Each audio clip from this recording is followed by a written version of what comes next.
भक्तों जय श्री कृष्ण। बोलो श्री बांके बिहारी लाल की जय। श्री राधा रानी की जय। माता पिता की जय। गुरुजन की जय। सर्व देवी देवतन की जय। हरि भक्तों, जैसे कि हम जानते हैं कि मौनी अमावस्या आने वाली है, तो आइए जानते हैं मौनी अमावस्या जो कि कल अर्थात 9 तारीख को है, इसका मुहूर्त, स्नान और दान करने के नियम, पूजा विधि और इसकी अति महत्वपूर्ण कथा। माघ की अमावस्या, जिसे मौनी अमावस्या भी कहते हैं, यह योग पर आधारित महाव्रत है। मान्यता है कि मौनी अमावस्या के दिन पवित्र नदियों में स्नान व भगवान श्री विष्णु अथवा भगवान शिव और अपने इष्ट की पूजा करने से सभी पापों से मुक्ति मिलती है और ग्रह दोष सभी समाप्त हो जाते हैं।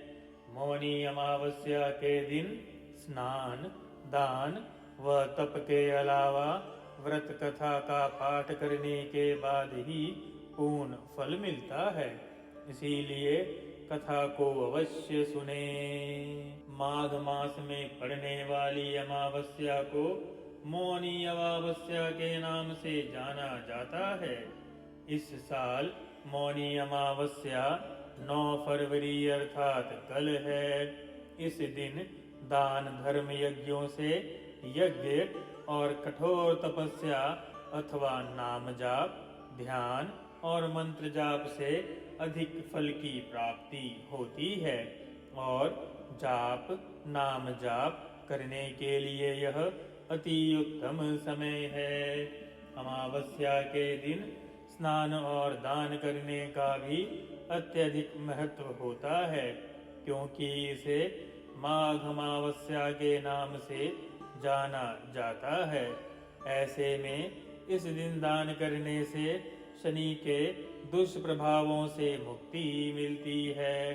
सनातन धर्म के मान्यताओं के अनुसार मौनी अमावस्या पर मनु ऋषि का जन्म हुआ था और मनु शब्द से ही मौनी की उत्पत्ति हुई।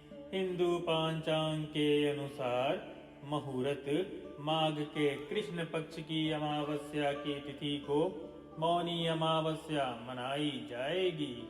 इस दिन अमावस्या की तिथि का प्रारंभ 9 फरवरी सुबह 8:02 पर होगा और समापन 10 फरवरी प्रातः 4:28 पर होगा। उदया तिथि के अनुसार मौनी अमावस्या इसीलिए 9 फरवरी को ही मनाई जाएगी। शुभ संयोग, इस बार मौनी अमावस्या बेहद महत्वपूर्ण है, क्योंकि इस दिन सर्वार्थ सिद्धि योग,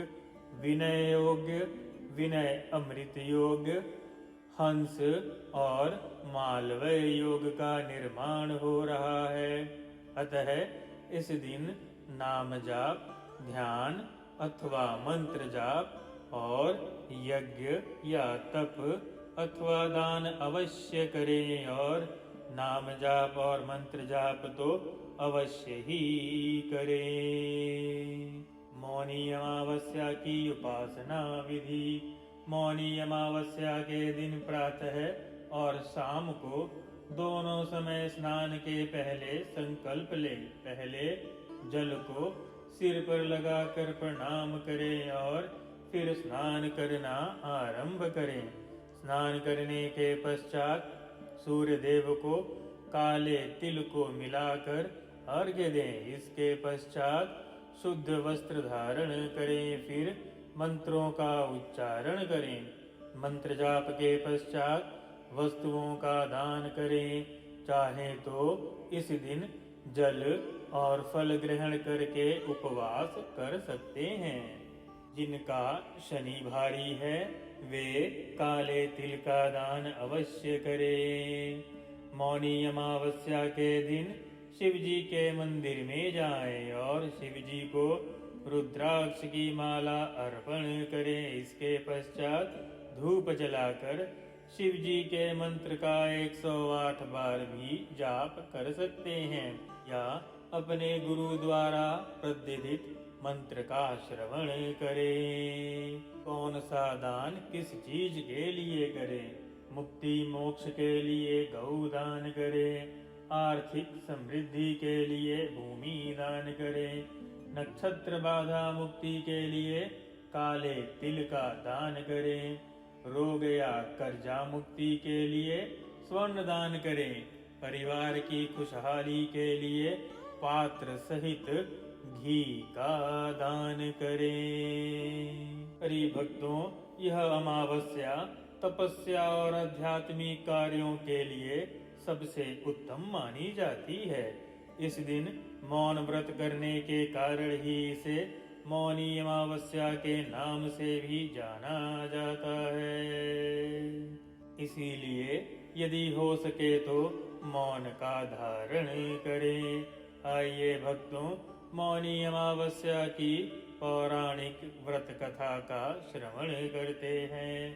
एक समय की बात है, एक कांचीपुरी नाम के नगर में एक ब्राह्मण रहता था। ब्राह्मण की पत्नी, एक पुत्री और इसके अलावा ब्राह्मण के 7 पुत्र भी थे। ब्राह्मण ने अपने सभी पुत्रों का विवाह बड़े धूमधाम से किया और फिर अपनी पुत्री गुणवती के लिए वे वर की तलाश करने लगे। उसने अपने बड़े बेटे को योग्य वर खोजने के लिए नगर के बाहर भेजा।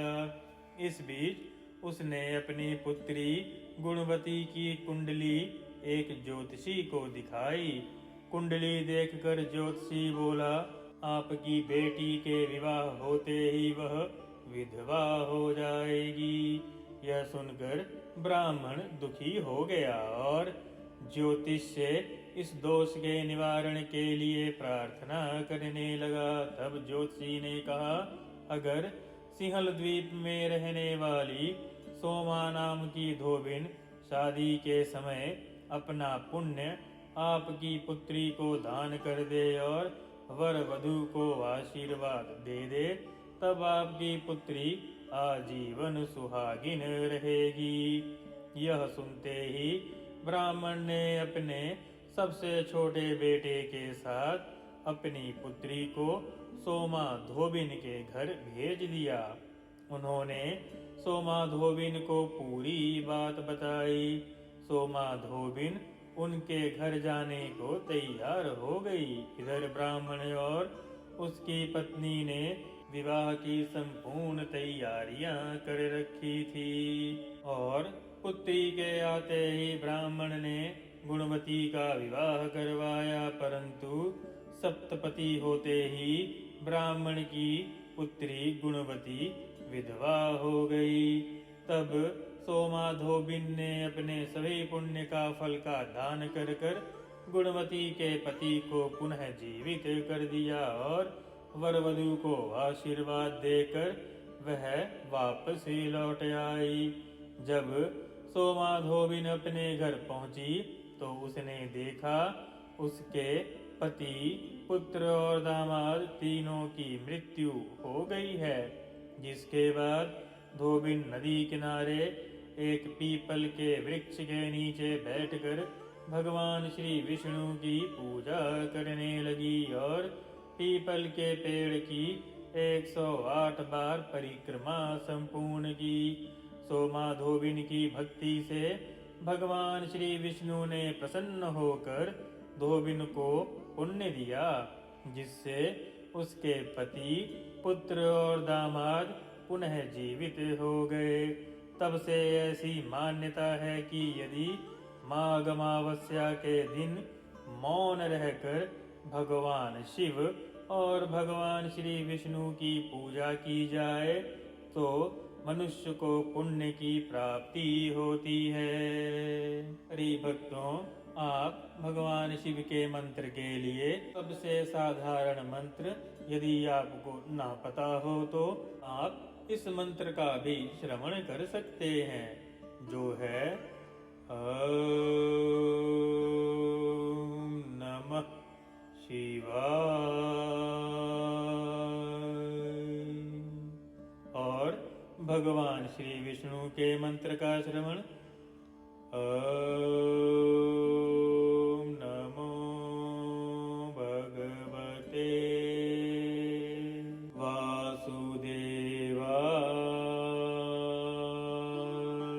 का भी 108 बार श्रवण कर सकते हैं। ध्यान रहे, यह ओम नहीं है, यह अकार मकार उकार अर्थात अ उ और म औम है। अ उ म ओ म नहीं, औम है। शुद्ध उच्चारण करें। हरि भक्तों, हम यथा प्रयास यथाशक्ति आप तक शुद्ध शास्त्रीय ज्ञान का श्रवण करवा रहे हैं। तो सब हमारे इस प्रयास को, चैनल को सब्सक्राइब करके इसकी सनातनी भाइयों तक रीचबिलिटी पहुंचाने में हमारी सहायता कर सकते हैं। हरि बोल। चैनल को सब्सक्राइब करके हमें सहयोग अवश्य दें। जय श्री कृष्णा, जय श्री राधे। बोलो श्री बांके बिहारी लाल की जय। माता पिता की जय, गुरुजन की जय, सर्व देवी देवतन की जय। हरि भक्तों, सब्सक्राइब करके हमें सहयोग अवश्य दें।